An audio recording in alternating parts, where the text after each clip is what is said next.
दोस्तों सबकी लाइफ में ऐसा ना ऐसा मोमेंट ज़रूर आता है जो उसकी लाइफ पूरी बदल के रख देता है।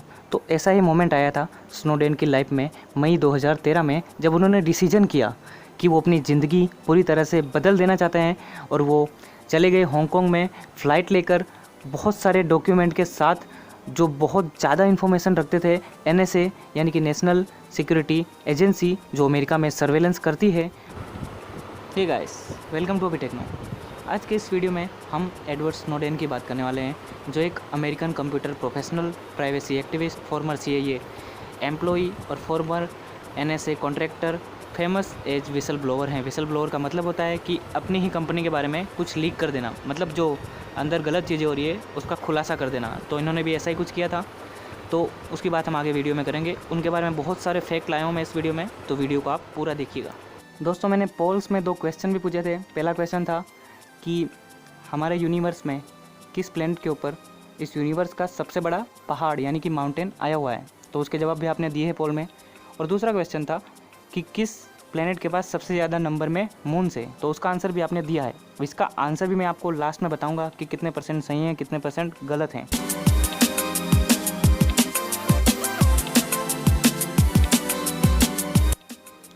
अगर आपको ना पता हो तो मैं बता दूं, एडवर्ड स्नोडेन एक बहुत ही अच्छे हैकर थे। और ये भी है उनके बारे में एक बात कि उन्होंने BTech की डिग्री भी नहीं की थी, मतलब इंजीनियरिंग में जो बैचलर की डिग्री होती है वो भी उन्होंने कंप्लीट नहीं की थी। यहाँ उनके बारे में एक फैक्ट ये भी है कि उन्होंने 6 दिन की, सिर्फ 6 दिन की कोर जावा प्रोग्रामिंग और एडवांस इथिकल हैकिंग का कोर्स किया था। वो जब इंडिया में आए थे ऑफिशियल बिजनेस के लिए US एम्बेसी में। अब दोस्तों एडवर्ड स्नोडेन इतने फेमस हैं कि उनके बहुत सारे नाम भी प्रचलित हैं वेब्स पर, वेबसाइट्स पर और वेब पेजेस पर, और या फिर कह सकते हैं गूगल पर। तो उनके कुछ नाम यहाँ पे बताए हुए हैं। एक हीरो भी कहा जाता है, एक विसल ब्लोअर भी कहा जाता है, एक डिसिडेंट भी कहा जाता है, एक पैट्रियोट यानी कि भक्त भी कहा जाता है, और एक ट्रेटर यानी कि जो देशद्रोह होता है उसे हम ट्रेटर कहते हैं। तो एक ही टाइम पे उन्हें भक्त भी कह रहे हैं और ट्रेटर भी कह रहे हैं, इसलिए सबकी ओपिनियन के हिसाब से अलग अलग नाम उन्हें दिए गए हैं। उनको ये भी खिताब मिला था कि वो टॉप ग्लोबल थिंकर हैं। ये उन्हें खिताब दिया गया था फॉरेन पॉलिसी मैगजीन द्वारा 2013 में। तो दोस्तों मैं आपको एक और बात बता दूं कि उन्हें अमेरिका से निकाल दिया गया था क्योंकि उन्होंने फाइल्स लीक कर दी थी अमेरिका के जो स्पेशल इन्वेस्टिगेशन होती है CIA और NSA द्वारा। तो उनकी फाइल्स उन्होंने लीक कर दी, तो उनके पीछे पड़ गए थे अमेरिका वाले। तो वो जाकर अमेरिका से निकल कर वो रसिया में असाइलम ले लिया है। दोस्तों उनके बारे में एक और बात खास ये है कि उन्हें 2013 में पर्सन ऑफ द ईयर का खिताब मिला था। वो चलाया जाता है द गार्डियन, जो न्यूज़पेपर है, वेबसाइट है, एक संस्था है, ऑर्गेनाइजेशन है, उनके द्वारा। और ये बात भी खास है कि उन्हें जो वोट मिला था वो किसी भी कैंडिडेट से 4 टाइम्स ज़्यादा था। मतलब कितने मार्जिन से जीते हैं वो। एक और बात उनकी मैं बता दूं, वो पहले नंबर पर आए थे एक और लिस्ट में, द टेक हीरोज़ 2013 में, एट टेक रिपब्लिक, मतलब टेक रिपब्लिक ऑर्गेनाइजेशन है, उन्होंने ये रखवाया था टेक हीरोज़, उनमें ये पहले नंबर पर आए थे।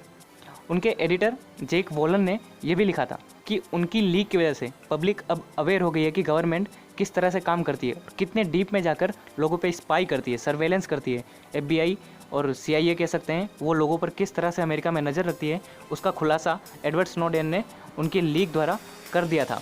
उनके डिस्क्लोज़र का मेजर इम्पैक्ट पड़ा था टेक्नोलॉजी फील्ड में, क्योंकि अब लोगों को पता चल गया था कि किस किस तरीके से स्पाई किया जा रहा है। दोस्तों एडवर्ड स्नोडेन को बायनियल जर्मन का विसल ब्लोअर प्राइज़ मिला था, और उस प्राइज़ के साथ उन्हें 3000 यूरोज़ भी मिले थे अगस्त 2013 में। उन्होंने एक और प्राइज़ जीता था, प्राइज़ कहूँ या अवार्ड कहूँ, जिसका नाम है सैम एडम्स अवार्ड, मॉस्को के अंदर जीता था। और उन्हें ये दिया किसके द्वारा गया था, for visiting American farmer intelligence officer and whistle blowers. मतलब उन्होंने भी अपनी कंपनी की फाइलें लीक की थी अमेरिका में रहते हुए, और वो भी किसी देश में असाइलम में रह रहे थे, और उन्होंने मॉस्को में आके उन्हें अवार्ड दिया था अक्टूबर 2013 में। दोस्तों फरवरी 18, 2014 में एक मेजर इवेंट बनी जो पिछले 366 ईयर में नहीं बनी थी। हुआ ये दोस्तों कि यूनिवर्सिटी ऑफ ग्लासगो में एडवर्ड स्नोडेन को रेक्टर की उपाधि मिल गई, मतलब उस पोजीशन पर उन्हें चुन लिया गया। अब रेक्टर होता क्या है, रेक्टर एक सिम्बॉलिक पोजीशन होती है किसी भी यूनिवर्सिटी में।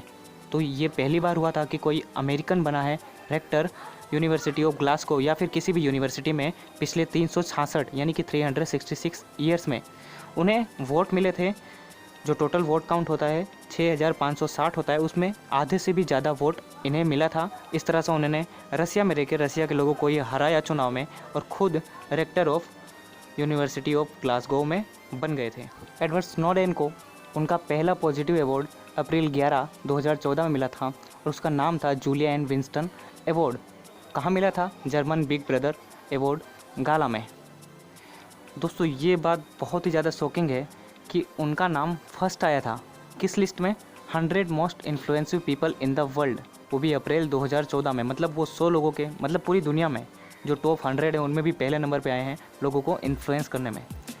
दोस्तों एडवर्ड जोसेफ स्नोडेन का जन्म हुआ था जून 21, 1983। जोसेफ स्नोडेन के पापा लोनी स्नोडेन वो एक ऑफिसर थे कोस्ट गार्ड के, मतलब जो नेवल फोर्स होती है किसी भी आर्मी की, उसमें वो कोस्ट गार्ड थे। और उनकी माता एलिजाबेथ बी स्नोडेन एक चीफ डेप्यूटी थी at the United state district court में, जो डिस्ट्रिक्ट ऑफ मैरीलैंड में था। दोस्तों एडवर्ड स्नोडेन के मैटरनल ग्रैंडफादर एडवर्ड जे बेरेट भी एक रियर एडमायरल की रैंक पर थे यूनाइटेड स्टेट के कोस्टल गार्ड में। वो बाद में एक सीनियर ऑफिसर बन गए थे FBI में और वो पेंटागन में ही थे सितंबर 11, 2001 में, जो जाना जाता है 9/11 के अटैक के बारे में। और जब अलकायदा ने जो हाईजैक कर लिया था एरोप्लेन और उसी पेंटागन में अटैक कर दिया था एरोप्लेन द्वारा, तब वो वहाँ पर ही फंसे हुए थे। दोस्तों एडवर्ड स्नोडेन का IQ स्कोर था 145 से ज़्यादा, मतलब ये बहुत ज़्यादा होशियार बंदा होता है, उसका IQ स्कोर इतना होता है। लेकिन उनके पिताजी बिल्कुल भी शौक नहीं थे और उन्होंने कहा था कि मैं हमेशा से ही एडवर्ड को स्मार्टेस्ट मानता हूँ हमारी फैमिली के अंदर, मतलब सबसे ज़्यादा होशियार है वो। उनके पिताजी उनके बेटे को कुछ इस तरह डिस्क्राइब करते हैं कि वो एक सेंसिटिव, केयरिंग यंग मैन है और बहुत ज़्यादा डीप सोचता है, मतलब बहुत ज़्यादा एनालाइज करता है, इसीलिए तो वो इतने स्मार्ट हैकर बने थे एडवर्ड स्नोडेन।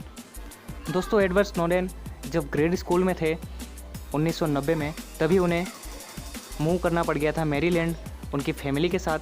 तो उन्होंने अपनी जो पढ़ाई थी हाई स्कूल की वो भी 9 महीनों के लिए मिस कर दी थी, क्योंकि उन्हें मोनोन्यूक्लियोसिस था, एक बीमारी होती है, तो उसकी वजह से उन्होंने अपनी हाई स्कूल की पढ़ाई भी 9 महीनों तक के लिए मिस कर दी थी। लेकिन वो वापस से हाई स्कूल में नहीं गए, लेकिन उन्होंने GED टेस्ट पास किया और एडमिशन लिया कम्युनिटी कॉलेज में। उनके पास कोई बैचलर डिग्री नहीं है दोस्तों, लेकिन उन्होंने ऑनलाइन वर्क किया है मास्टर डिग्री के लिए यूनिवर्सिटी ऑफ लिवरपूल में 2011 में। दोस्तों स्नोडेन के लिए ये दुखद घटना जब बनी जब उनके पेरेंट्स ने 2001 में डिवोर्स ले लिया और उसके बाद उनके पिताजी ने वापस से दूसरी शादी कर ली। ये एक्चुअली नॉर्मल होता है अमेरिका जैसे कंट्री के लिए, क्योंकि वहाँ 6-6 महीने पर तलाक यानी कि डिवोर्स होता रहता है। दोस्तों सबकी लाइफ में ऐसा ना ऐसा मोमेंट ज़रूर आता है जो उसकी लाइफ पूरी बदल के रख देता है। तो ऐसा ही मोमेंट आया था स्नोडेन की लाइफ में मई 2013 में, जब उन्होंने डिसीजन किया कि वो अपनी ज़िंदगी पूरी तरह से बदल देना चाहते हैं और वो चले गए हांगकांग में फ़्लाइट लेकर बहुत सारे डॉक्यूमेंट के साथ, जो बहुत ज़्यादा इन्फॉर्मेशन रखते थे।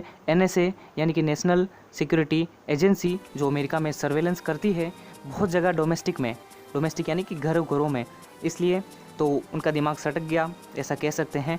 तो वो डॉक्यूमेंट लेके निकल गए, विसल ब्लोअर बन गए और उन्होंने बहुत सारी डिटेल्स लीक कर दी NSA की, इसलिए NSA को उनके ऊपर बहुत ज़्यादा गुस्सा आया है। दोस्तों एक अमेजिंग घटना हुई सितंबर 29, 2015 में, जब एडवर्ड स्नोडेन ने अपना पहला ऑफिशियल अकाउंट बनाया, ट्विटर अकाउंट बनाया। तब ये देखा गया कि 24 घंटे के अंदर उनकी इतनी ह्यूज फैन फॉलोइंग है, मतलब कि 1 मिलियन यानी कि 10 लाख से ज़्यादा फॉलोअर उनके 24 घंटे के अंदर हो गए। लेकिन ये भी देखा गया कि एडवर्ड स्नोडेन ने सिर्फ NSA यानी नेशनल सिक्योरिटी एजेंसी, जो अमेरिका की एजेंसी है, सिर्फ उन्हीं को फॉलो किया। तो ये कितना आयरॉनिक है कि जो एजेंसी उनके पीछे पड़ी हुई है उनको वो ट्विटर पर फॉलो कर रहे हैं।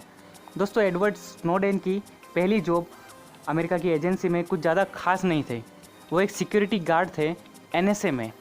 गार्डियन ने ये भी रिपोर्ट किया कि स्नोडेन एक सिक्योरिटी गार्ड थे कवर्ड NSA फैसिलिटी में यूनिवर्सिटी ऑफ मैरीलैंड में CIA की IT सिक्योरिटी की फैसिलिटी में जुड़ने से पहले। मतलब उन्होंने शुरुआत कितने नीचे से की, उसके बाद इंफॉर्मेशन टेक्नोलॉजी में आगे बढ़ते चले गए और एक बहुत बड़े हैकर बने और एक विसल ब्लोअर बन गए। तो दोस्तों वक्त आ गया है कि मैं आपको अपने पोल में पूछे गए क्वेश्चंस का आंसर दे दूँ। तो दोस्तों पहला क्वेश्चन था कि on which planet the highest mountain of the universe is located, मतलब जो यूनिवर्स का सबसे बड़ा लॉन्गेस्ट यानी लंबा पहाड़ है वो किस प्लेनेट पर आया हुआ है। तो लोगों किसी ने आंसर दिया है वीनस, किसी ने दिया है अर्थ, किसी ने जुपिटर, लेकिन इसका आंसर है मार्स। मतलब 0% आपका आंसर सही है, आंसर आपके पूरे के पूरे गलत है। मार्स पे सबसे लंबा माउंटेन आया हुआ है और उसका नाम आपको ढूंढ के लाना है। एक और क्वेश्चन पूछा था कि किस प्लेनेट के पास सबसे ज़्यादा नंबर में मून है। तो इसका आंसर है सैटर्न, लेकिन उसका आंसर सिर्फ एक बंदे ने सही दिया है, बाकी 8 लोगों ने जुपिटर आंसर दिया है जो गलत है। तो दोस्तों ये था हमारा आज का वीडियो एडवर्ड स्नोडेन की लाइफ के ऊपर। वो बंदा बहुत ही ज़्यादा इंटरेस्टिंग है और मिस्ट्री से भरा हुआ है, उन्होंने ऐसे ऐसे काम किया है। तो दोस्तों ये वीडियो आप अपने दोस्तों के साथ शेयर कीजिए और उन्हें बताइए कि एक बंदे ने क्या से क्या कर दिया और अमेरिका की नाक में दम कर दिया। आपको पसंद आया वीडियो तो लाइक कर दीजिए और चैनल पर अगर आप नए हैं तो सब्सक्राइब कर दीजिए। और हाँ, थैंक्स फॉर वॉचिंग।